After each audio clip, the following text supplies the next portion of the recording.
کہ تہران کی فضاؤں میں بنیادی طور پر ہمارا کنٹرول ہے، ادھر اسرائیل یہ کہتا ہے کہ تہران سے عوام نکل جائیں، ادھر ایران یہ کہتا ہے کہ تل ابیب سے اور حیفا سے عوام نکل جائیں، یہاں ہمارا کنٹرول ہے۔ ان نعروں کے بیچ، ان دعووں کے بیچ کچھ حقائق ہیں جو ہمیں ٹوٹی ہوئی عمارتوں اور زخمی لوگوں کو درمیان نظر آتے ہیں۔ کیا تہران اس وقت ایک ایسی قوت کے طور پر کتنے عرصے تک زندگی گزار سکے گا جس میں وہ مزاحم و اسرائیل کے خلاف، جبکہ اس کو پس پردہ دنیا بھر کی حمایت حاصل ہے، اور دوسری طرف اسرائیل اس جنگ کو کتنا طویل بنا سکتا ہے اور اس کے نتائج کیا مرتب ہوں گے خود اسرائیل پر اور خود اسرائیل کے خلاف۔ یہ وہ سوالات ہیں جو عالمی میڈیا میں ہر کوئی پوچھ رہا ہے، لیکن دو بنیادی سوالات ہیں جو اس وقت بھی، کہ جب جنگ اپنے 8ویں روز میں داخل ہو گئی ہے اور اس وقت شدید ترین دونوں طرف سے میزائلوں کی بارش ہو رہی ہے، اور یہ گفتگو ہو رہی ہے کہ اگلی تہران کی حکمت عملی کیا ہوگی اور اسرائیل کی حکمت عملی کیا ہوگی۔ دو بنیادی سوالات اب بھی برقرار ہے جو جنگ کے شروع ہوتے ہی پیدا ہوئے تھے اور جو جنگ کے 8ویں روز بھی ٹھیک اسی طرح موجود ہیں۔ پہلا سوال تو یہ ہے کہ جنگ کا ہدف کیا ہے۔ یہ جو جنگ اسرائیل اور ایران کے درمیان ہے وہ بنیادی طور پر اپنے کیا اہداف رکھتی ہے، اور دوسرا سوال یہ ہے کہ اس جنگ کی حد بندی کیا ہوگی، یعنی یہ جنگ کتنے کنارے رکھتی ہے، کہاں تک پھیل سکتی ہے، جہاں ہے وہیں رہے گی یا اس کے کنارے پھیلتے چلے جائیں گے، یہ پورے مشرق وسطیٰ کو اپنی لپیٹ میں لے لے گی، مختلف ملکوں کو اپنی لپیٹ میں لے لے گی، یا اس جنگ کی نوعیت جو ہمیں ابھی اس وقت دکھائی دے رہی ہے اسی کے درمیان سے کوئی نتیجہ نکال پائے گی۔ یہ وہ دو بنیادی سوال ہیں جو اس کے آغاز کے وقت بھی موجود تھے اور آج بھی موجود ہیں۔ جنگ کا بنیادی ہدف کیا ہے یا جنگ کے بنیادی اہداف کیا ہے، اس ذیل میں اگر ہم دیکھیں تو خود نتن یاہو نے، اسرائیلی وزیر اعظم نے اب تک جو باتیں کی ہے اس میں سے آپ دو نکات اخذ کر سکتے ہیں۔ ایک بات تو وہ یہ کہہ رہے ہیں کہ ایران کو ایٹمی ہتھیار بنانے سے روکنا ہے، جو کہ وہ بنانے کے بالکل قریب ہے۔ اس کے ساتھ ہی اس نے جنگ کے چوتھے روز ایک اور جگالی بھی شروع کی، اور وہ یہ کہ ایران سے رجیم چینج ہونا چاہیے۔ ایران میں رجیم چینج کو اس نے اپنا ایک ہدف قرار دیا، اور ایک موقع پر اس نے ایران کے رہبر آیت اللہ علی خامنئی کو جو ہے وہ مارنے کا ہدف بھی بنایا، اور یہ منصوبہ خود اسرائیل سے اور عالمی ذرائع ابلاغ سے جو ہمیں پتہ چلتا ہے وہ یہ کہ ٹرمپ کی میز تک بھی پہنچا، اور امریکہ سے جو ہمیں بنیادی طور پر خبریں مل رہی ہے اس میں ٹرمپ نے اس منصوبے کو ویٹو کیا۔ کیا یہ بات درست ہے یا نہیں، اس پر ہم بات کریں گے، لیکن جو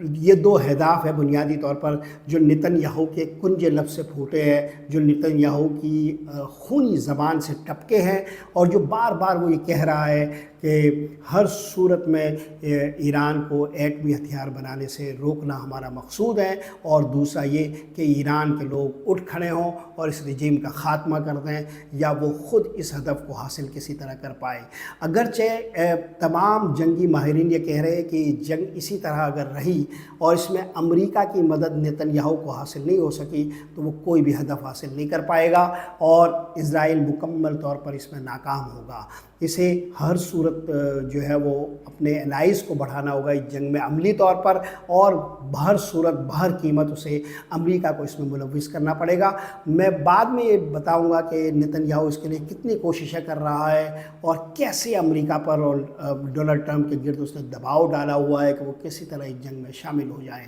بہرحال یہ دو اہداف ہیں۔ اب اگر آپ جنگ کے ان دو اہداف میں ایٹمی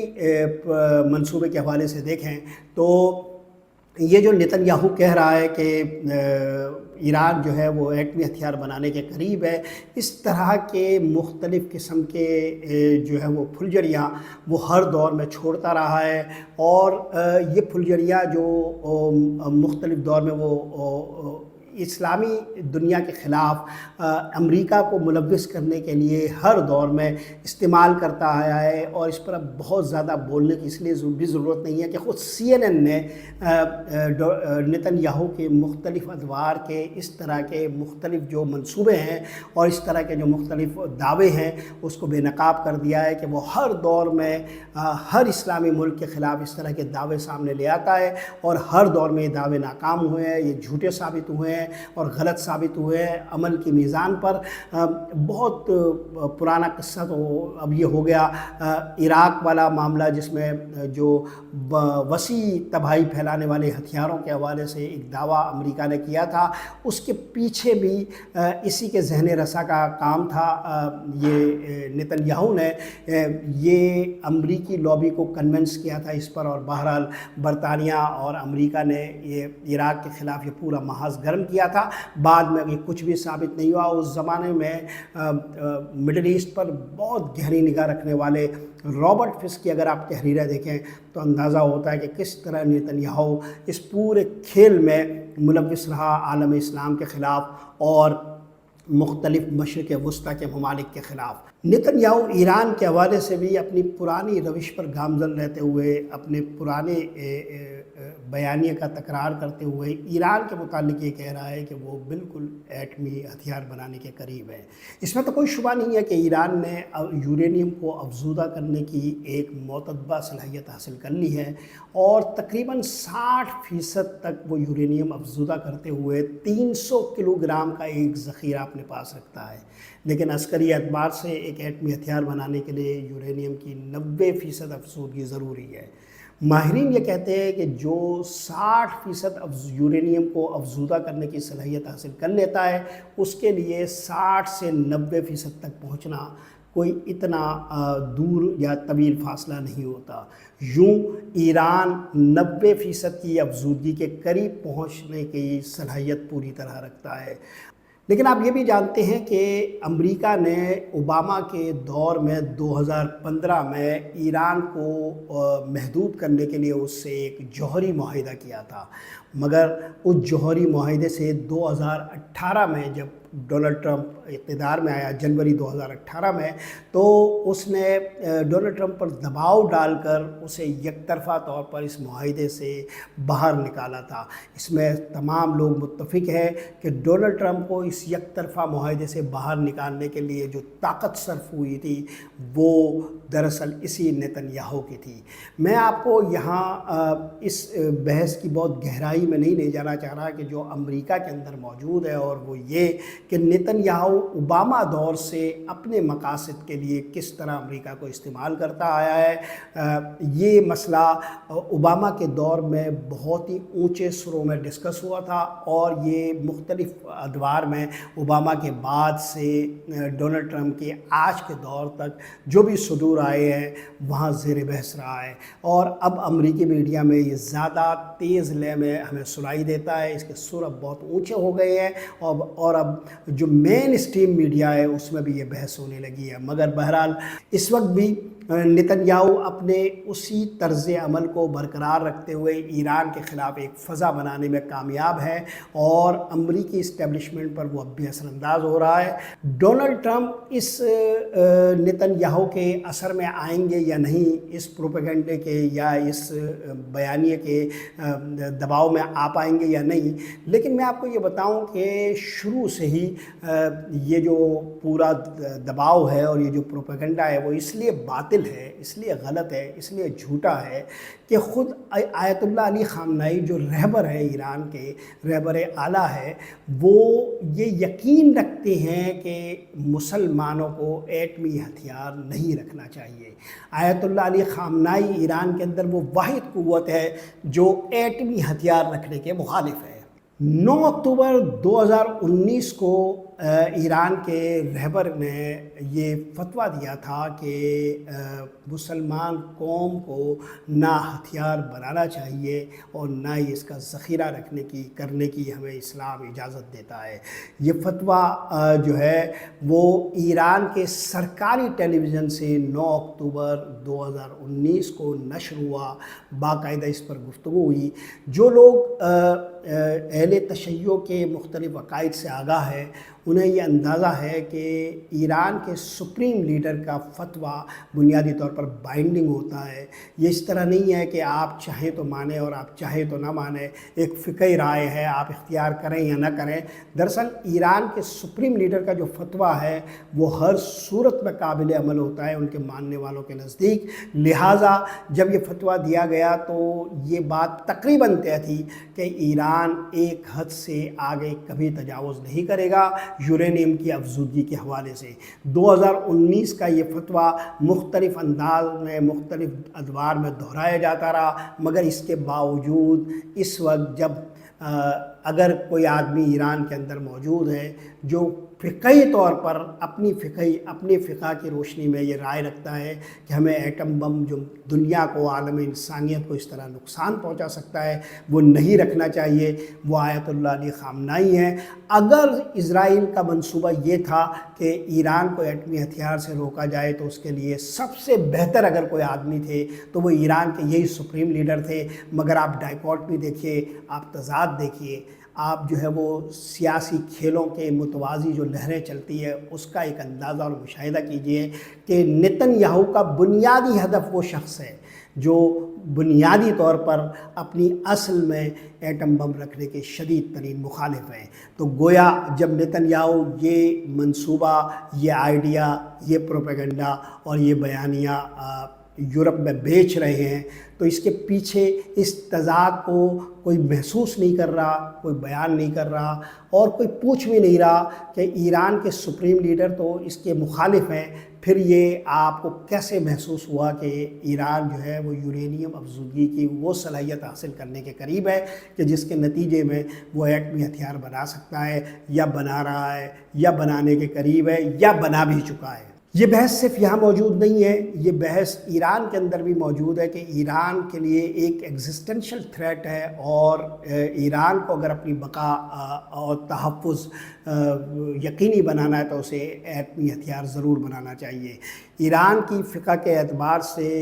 ایک زمانے میں جو چیز منع کی گئی ہو وہ کسی زمانے کی ضرورت میں اس کی اجازت بھی دی جا سکتی ہے۔ چنانچہ ایران کے سپریم لیڈر پر خود ایران کے مذہبی حلقوں سے یہ دباؤ ہے، عسکری حلقوں کی طرف سے یہ دباؤ مختلف دور میں آتا رہا کہ وہ اپنی اس فتوے سے رجوع کریں اور ایران کو اپنی ایگزسٹنشل تھریٹ کے اس موسم میں بنیادی طور پر ایٹمی ہتھیار بنانے کی اجازت دے۔ یہ بات فروری 2025 میں ڈیلی ٹیلی گراف نے شائع کی۔ برطانوی اخبار میں یہ خبر شائع ہوئی کہ ایران کے اندر سپریم لیڈر کو یہ کہا جا رہا ہے، ان پر یہ دباؤ ڈالا جا رہا ہے کہ وہ اپنے فتوے سے رجوع کرتے ہوئے ایران کو ایٹمی ہتھیار حاصل کرنے کی اجازت دیں۔ تو بنیادی طور پر یہ بحث ایران کے بہت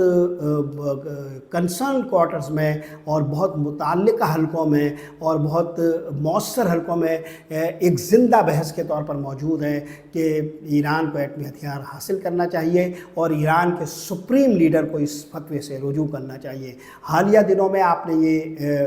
ایران کے سپریم لیڈر کی گفتگو سنی ہوگی جس میں انہوں نے کہا ہے کہ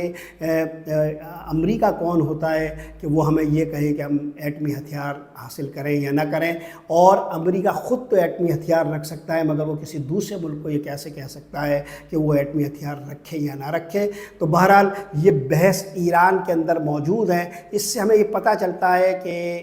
اسرائیل کا ہدف یا نتن یاہو کا ہدف بنیادی طور پر ایران کا ایٹمی ہتھیار یا یورینیم افزودگی کرنے والا وہ ذخیرہ بھی نہیں ہے جو خود اسرائیل کے مختلف حلقوں سے، اور ایک سابق وزیر اعظم کی میں رائے پڑھ رہا تھا، اسرائیل کے سابق وزیر اعظم کے مشیر کی، انہوں نے یہ کہا ہوا ہے، انڈیپینڈنٹ میں ان کی یہ تحریر چھپی ہے کہ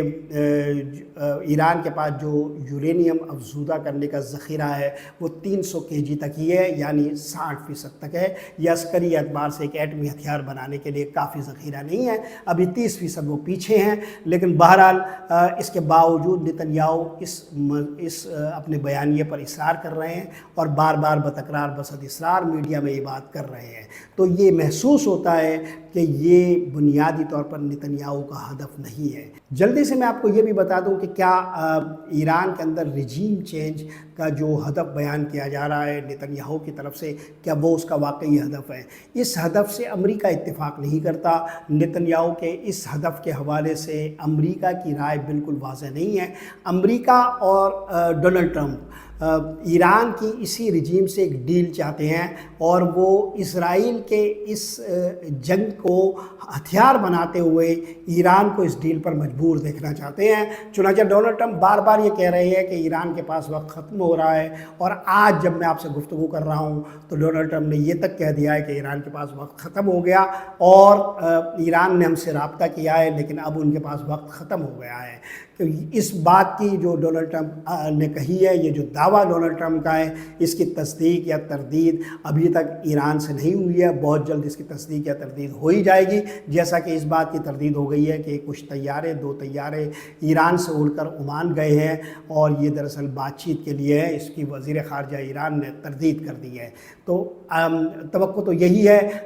قرین قیاس یہی ہے کہ ایران اس کی تردید کر دے گا، لیکن بہرحال امریکی صدر کا یہ دعویٰ ہے کہ ایران نے ہم سے رابطہ کیا ہے صلح کے لیے، لیکن اب اس کا وقت ختم ہو چکا ہے۔ تو گویا اگر آپ دیکھیں تو رجیم چینج کا جو ہدف اسرائیلی وزیر اعظم نیتن یاہو کی طرف سے کہا جا رہا ہے، بنیادی ہدف وہ امریکہ کا نہیں ہے۔ اس لیے یہ ہدف بھی جو بیان کیا جا رہا ہے، یہ بھی ہدف اس جنگ کا بنیادی ہدف نہیں ہے۔ نیتن یاہو کا ہدف بہت بڑا ہے، وہ اپنی مذہب سے، یہودیت سے، صہیونیت کے ڈیزائن میں یہ پورا کھیل مشرق وسطیٰ میں جو کھیلا جا رہا ہے، اس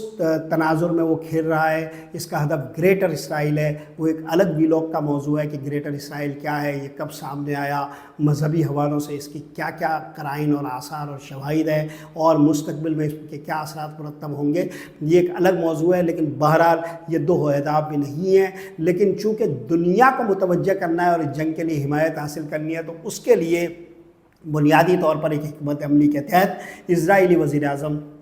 نیتن یاہو نے اپنے یہ دو اہداف بیان کیے۔ اب آخری جو پہلو ہے اس کا وہ یہ کہ جنگ بندی کی حد کیا ہوگی۔ جنگ بندی کے بارے میں ابھی تک یہ واضح نہیں ہے کہ اس جنگ میں کون کون کودے گا، کیا امریکہ اس جنگ میں ملوث ہوگا یا نہیں۔ نیتن یاہو بار بار یہ کہہ رہے ہیں کہ امریکہ کو ہماری مدد کے لیے آنا چاہیے۔ بہت سے لوگ ایران، تل ابیب اور حیفا کی بہت ساری ویڈیوز پر خوش ہو رہے ہیں۔ عالم اسلام کو ظاہر ہے خوشی ہوگی۔ پیچھے فلسطین کے وہ نظارے ہیں کہ جس میں معصوم بچے بلبلا رہے ہیں، رو رہے ہیں، کرا رہے ہیں،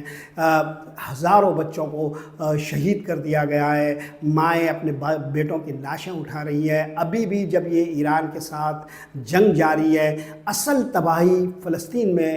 ہے جو بپا اور برپا ہے۔ ایک گھنٹے کے لیے بھی وہ جنگ اسرائیل نے نہیں روکی۔ مسلسل فلسطینیوں کی نسل کشی ہو رہی ہے، اور کچھ لوگ تو یہ بھی کہہ رہے ہیں کہ تہران کے ساتھ، ایران کے ساتھ اس جنگ کو برپا کرتے ہوئے دراصل اسرائیلی وزیر اعظم نے ساری توجہ یہاں مرکوز کر لی ہے، اور خود اسرائیل کے اندر نیتن یاہو کو اپوزیشن کی طرف سے جو خطرات تھے، ان خطرات سے وہ بچنے میں کامیاب ہو گیا ہے۔ تو ایران کے خلاف اس چھیڑی گئی جنگ کا ایک ہدف نیتن یاہو کا یہ بھی بیان کیا جا رہا ہے، جو اسرائیلی کے ذرائع ابلاغ اور امریکی ذرائع ابلاغ سے سامنے آ رہا ہے۔ مگر اس سے قطع نظر فلسطین میں جو جنگ چھیڑی گئی ہے وہ اصل جنگ ہے، اور نیتن یاہو کا اصل ہدف وہی ہے۔ تو بنیادی طور پر یہ سوال پوچھا جا رہا ہے کہ یہ جو جنگ ہے جو ایران کے خلاف ہے، کیا یہ جنگ صرف نیتن یاہو اور آیت اللہ خامنئی کی حد تک، یا ایران اور اسرائیل کی حد تک، یا تہران یا تل ابیب کے درمیان تک رہے گی، یا اس میں دوسرے ممالک شامل ہو جائیں گے؟ امریکہ اس میں ملوث ہو جائے گا، ڈونلڈ ٹرمپ اس میں شامل ہو جائے گا، اور دنیا کے دیگر ممالک بھی اس میں کود پڑیں گے۔ آج روس کے وزیر خارجہ نے خبردار کیا ہے کہ امریکہ اس جنگ میں شریک ہونے سے احتراز کرے۔ آج چین کے صدر نے بھی بہت ساری ٹویٹس کے ذریعے ایک پیغام دینے کی کوشش کی ہے کہ یہ خطرناک ہوگا۔ دنیا بھر میں اس حوالے سے یہ بحث جاری ہے۔ کیا واقعی ڈونلڈ ٹرمپ نیتن یاہو کے اس کھیل میں، اس جال میں آ جائیں گے؟ کیا واقعی نیتن یاہو کے اس رچائے ہوئے، اس بچھائی ہوئی بساط میں کیا ڈونلڈ ٹرمپ تہران پر حملہ آور ہوں گے اور اس کے نتیجے میں ایک بڑی تباہی کو دعوت دیں گے، پورے خطے کو جنگ کی لپیٹ میں لے آئیں گے، اور ڈونلڈ ٹرمپ امریکیوں کے نزدیک کیا مینڈیٹ رکھتے تھے؟ یہ وہ بنیادی سوال ہے جس کو لے کر میں اگلے ویلاگ میں حاضر ہوں گا، اور ہم تفصیل سے اس پر بات کریں گے کہ ڈونلڈ ٹرمپ کیا کرنے والے ہیں۔ آج کے لیے یہی کچھ، محمد طاہر کو اجازت دیجیے، اللہ نگہبان۔